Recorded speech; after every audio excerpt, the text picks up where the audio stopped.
Mainit ang Lakers at Warriors sa potential landing spot ni The Greek Freak Giannis Antetokounmpo. Pero sa inilatag ngayon na balita, literal na umiba ang ihip ng hangin at biglang lumiko sa Miami Heat. Pero kailangan pag-isipan ng maigi ang galaw na ito dahil madaming malalaga sa Miami Heat, makuha lang si Giannis. Ano sa palagay nyo dito mga idol? Agree ba kayo dito? Unahin niya natin si Tyler Herro na malaking kawalan ito sa kanila. Malakas ng player na to na madami na ding napatunayan sa Heat. Siya ang isa sa dahilan na kahit papano may pag-asa sila sa panalo. Na for this season may average game si Tyler Herro ng 23.8 points, 4.6 rebounds at 2.2 assists per game.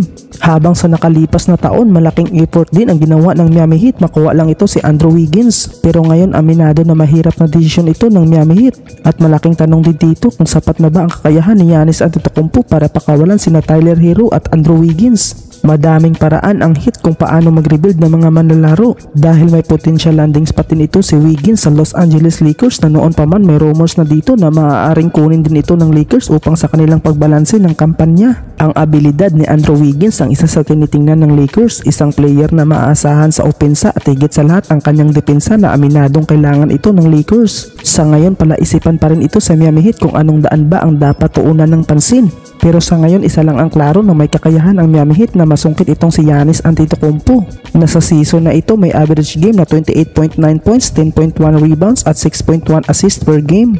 Habang tinambakan naman ng Golden State Warriors ang Chicago Bulls sa final score ng 123 at 91. Walang nagawa ang Bulls sa ball movement ng Warriors. Sa laban na ito, no Stephen Curry, no problem para sa Warriors dahil ang lahat tumutulong sa kanilang panalo. Ang isa sa malaking dahilan para sa kanilang panalo itong si Brandon Podziemski. Nagulat ang lahat sa kanya na biglang uminit sa laban na napantayan niya pa ang record noon ni Stephen Curry. Gumawa si Brandon Podziemski ng 21 points, 8 rebounds at 7 assists. Nakapagtala siya ng 7 sa out of 13 shooting mula sa field at 5 naman ang kanyang naipasok sa 3-point area na dinagdagan pa ng 2 steal in just 29 minutes of playing time. At dahil dyan siya ang ikalawang manlalaro sa Warriors franchise na nakapagtala ng 20 points, 5 rebounds at 5 assists na wala pang 30 minutes of playing time, na ang huling gumawa nito walang iba kundi si Stephen Curry. Samantala sa naganap na laro parehong nakapagtala ng 19 points sina Jimmy Butler at Quentin Post. At para naman sa Chicago Bulls, 4 lamang sa kanila ang nakapagtala ng double digit score,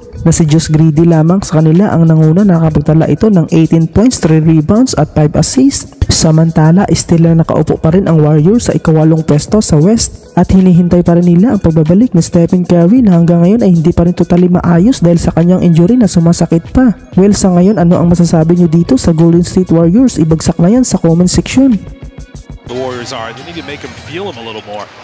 Steph Curry right off the bench, right into the bucket.